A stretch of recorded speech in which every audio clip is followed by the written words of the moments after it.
You don't automatically become a man with age. We have a lot of man-childs walking around nowadays who are living breathing proof of that. Going from a boy to a man is a huge transition which modern society makes even harder. Modern society has picked up a new rhetoric of feminizing young boys when they have impressionable minds. They make their favorite pop stars act feminine as a way of being true to themselves. Obviously, they can't come out and say they hate masculinity as it threatens their power, so they try to brainwash masses to get their way. Why would they feel threatened by masculinity? Strong, dominant, progressive men have been responsible for all the changes we've seen in the world. But according to modern trends, it's backfiring. More and more boys are leaning about how they've been deceived and are valuing their masculinities more than ever. This will lead to future generations being even more dominant than what those in power were used to in the ages before. So, in all this mix, we need to think to ourselves if we are men or still just boys. You don't turn into a man by just not falling for society's lies.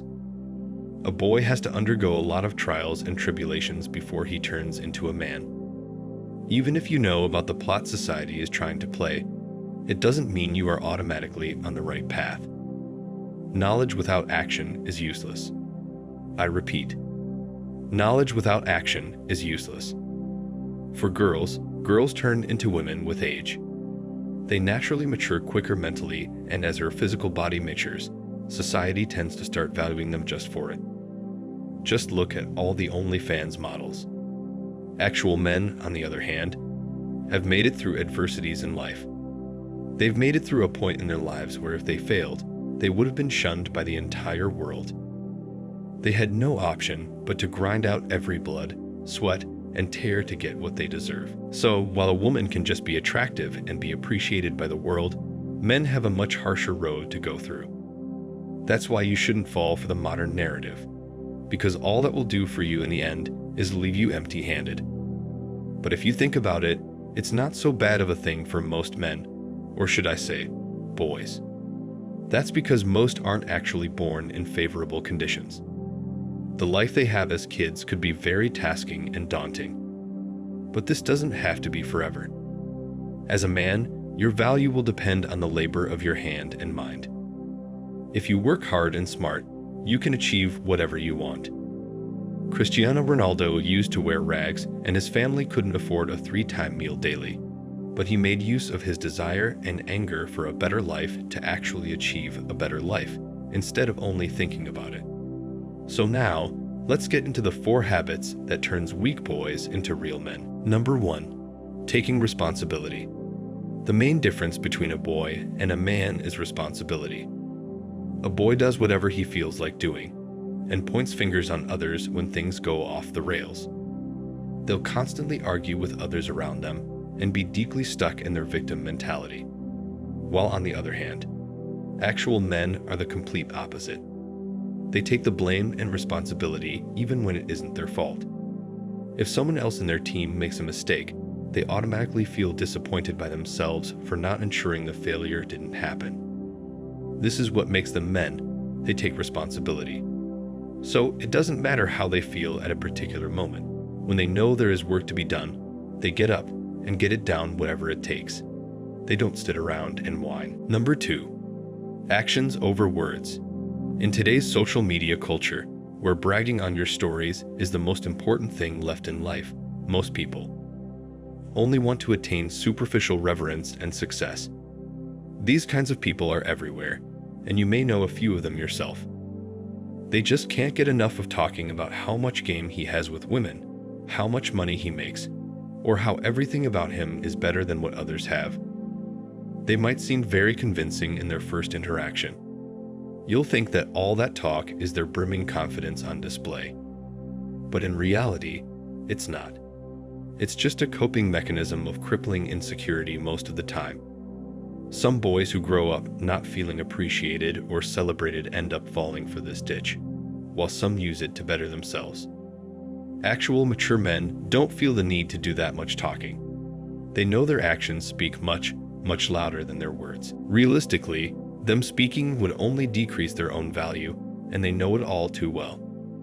Their actions speak much, much louder than their words. Realistically, them speaking would only decrease their own value, and they know it all too well. That's why they never have to convince anyone once they've convinced themselves.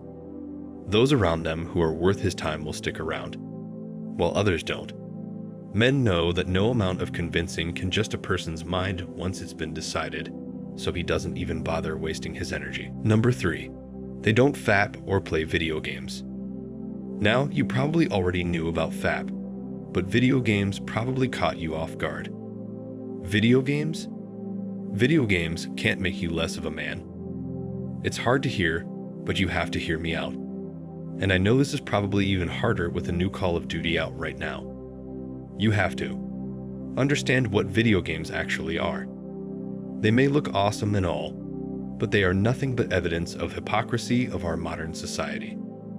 Video games are created purely on your inner desires as a man. Why do you think an absurd number of boys and men are addicted to video games? It's because of the challenge, the competition, the status, the conquest that are the main skeletal of video games, designed to evoke men's natural instincts and desires. Why do I say it showcases the hypocrisy? Well, most of the qualities of our protagonists in video games are exactly the same which they tell us is toxic in the real world. In Call of Duty, you are fantasizing war, battles, gun, and dominance over others through skill. In God of War, you as Kratos, a huge, muscular, strong man, destroy everything in your path to get what you want. In all other superhero games, or in general, you try to protect others to gain a feeling of importance. The reason society doesn't challenge any of these games and try to get them removed of the shelves is one simple reason. They need to have a way to keep men distracted. Since they don't want people actually becoming dominant in real life, they give them a virtual life to gain a fake sense of importance, get dopamine through online victories, and then lose all their drive in real life. All your ambitions and life force just dissipate in the land of fantasy. Because they know that if boys are glued to their screens, they won't have the mental capacity to look up and question what has been done to them, the drain of their actual masculinity. And lastly, number 4, control over their emotions. Boys do whatever they feel like spontaneously. Men do what must be done regardless of how they feel. Modern society tries very hard to make men act like women. They tell boys and men to open up and express their feelings on the regular. The term man up is now the epitome of toxic masculinity for them. However, it's nothing but an attempt to kill the drive within men. Emotional control is one of the most fundamental pillars of masculinity. That doesn't mean that, as a man, you try to cover up everything. If there's a serious problem, it's best to talk to your friends, your brothers, and let loose your burdens a little. You need to be able to step away from situations and look at them objectively. This is an excellent example of emotional control and using it productively. Knowing this, you will be surprised at how high your potential as a man is. If you enjoyed today's video, don't forget to drop a like and comment your thoughts on the matter. Make sure you subscribe, as we have a lot more videos coming out which will elevate your status in life. With that said, see you all soon.